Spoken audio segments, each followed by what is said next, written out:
الرحيم. سوف نتناول موضوع التصحيح الرابع في البكالوريا. قبل ذلك، ما هي العلامة النهائية التي يتحصل عليها كل مترشح اجتاز امتحان هذا البكالوريا؟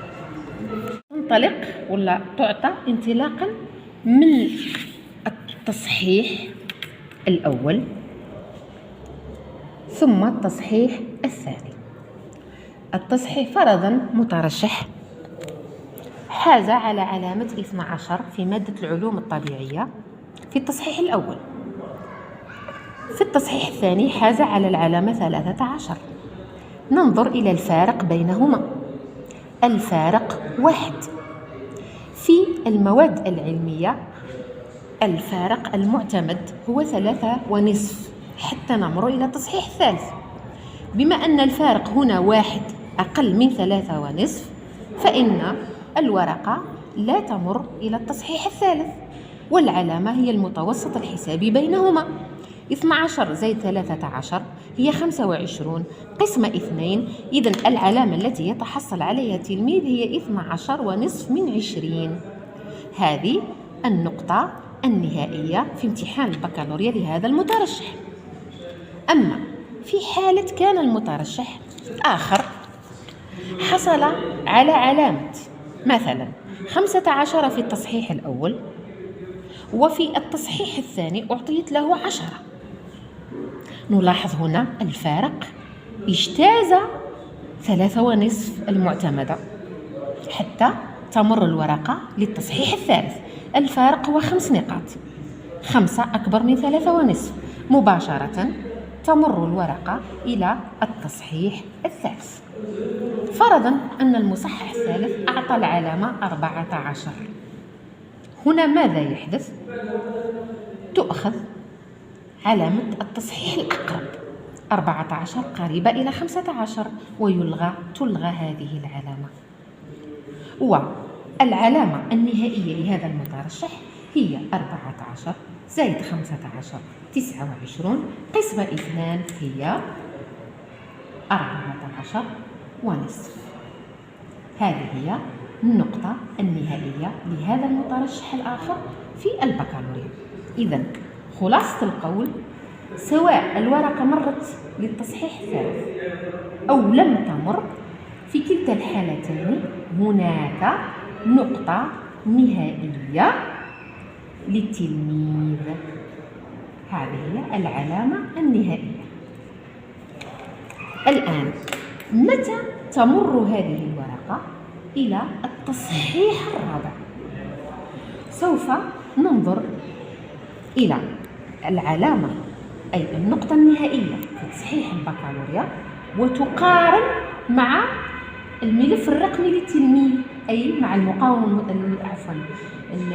المستمرة للتلميذ، أي نقطة المعدل التصحيح الرابع. سوف تقارن النقطة النهائية للتلميذ مع نقطة المراقبة المستمرة، أي المعدل السنوي للمادة للتلميذ، أي في ملفه الرقمي. في هذه المرة خفض الفارق من 8 إلى 4. الفارق بينهما الذي يعتمد هو 4 نقاط. إذن هناك احتمالين: هذه العلامة الأولى وهذه العلامة الثانية، تجرى مقارنة بينهما. في حالة ما كان النقطة النهائية أكبر من المراقبة المستمرة للتلميذ في المؤسسة تاعو، فإن مباشرة تعتمد النقطة النهائية دون نقاش، أي لا حدث، لا يوجد تغيير. في حالة ما كان هذا نسميوه الفارق، نرمز له ف. إذن في حالة ما كان الفارق بينهما أقل من 3.5، يعني من 4 فما فوق، فإن العلامة المعتمدة هي علامة النقطة النهائية في تصحيح البكالوريا. في حالة ما كانت الفارق هذا تجاوز الأربع نقاط، يعني الفارق هنا أقل من 4، الفارق هنا أكبر من 4. معناها هنا الورقة تمر إلى التصحيح الرابع. في التصحيح الرابع الاحتمال رقم 2 في حالة ما كان الفارق أكبر من 4. في حالة ما كان الفارق أكثر من 4 مثلا تمر إلى التصحيح الرابع، علامة التصحيح الرابع كانت 17 مثلا، تقارن بالنقطة النهائية للبكالوريا. لاحظوا الفارق بين 12 و 17 5 نقاط. هنا تمر إلى التصحيح الخامس. في عملية التصحيح الخامس ماذا يحدث؟ علامة التصحيح الخامس تعوض إحدى التصحيحات الأولى، علامة التصحيح الرابع تعوض علامة تصحيح إحدى التصحيحين الثاني. معناها تلغى العلامة الأقل، أو نبدأ من جديد مباشرة، تلغى تماما التصحيح الأول والثاني وحتى الثالث، وتؤخذ علامة التصحيح الرابع كأنها تصحيح أول، علامة التصحيح الخامس كأنها تصحيح ثاني، تجمع تقسم على 2 وتعطى العلامة النهائية للتلميذ. خلاصة القول، عملية التصحيح الرابع تعتمد على الفارق بين علامة المراقبة المستمرة للتلميذ في مؤسسته والعلامة النهائية في البكالوريا. يجب ألا تتجاوز 4. تجاوزت 4 تمر إلى التصحيح الرابع. أما التصحيح الرابع حتى نمر إلى التصحيح الخامس تعتمد على المقارنة بين علامة التصحيح الرابع والنقطة النهائية في البكالوريا. يجب أن تتجاوز 3.5، أي مثل التصحيح الثالث مقارنة بالأول والثاني في البداية. شرح التصحيح الرابع. ماذا نعني بالتصحيح الرابع؟ التصحيح الرابع يعني النقطة النهائية البكالوريا الموجودة على مستوى ماذا؟ على مستوى مركز التصحيح، هكا. وعندنا النقطة الثانية اللي هي النقطة للسنة الدراسية، النقطة السنوية للمادة المقصودة. مثلا انتم واش من مادة؟ علوم ولا فيزياء. النقطة اللي هي النقطة النهائية المتحصل عليها في العام الدراسي. رابع، عندنا مثلا النقطة تاع نهاية السنة الدراسية، مجموع الفصل الأول زائد الفصل الثاني زائد الفصل الثالث، الكل قسمة 3 تعطينا النقطة تاع الدراسة، النقطة السنوية تاع المادة.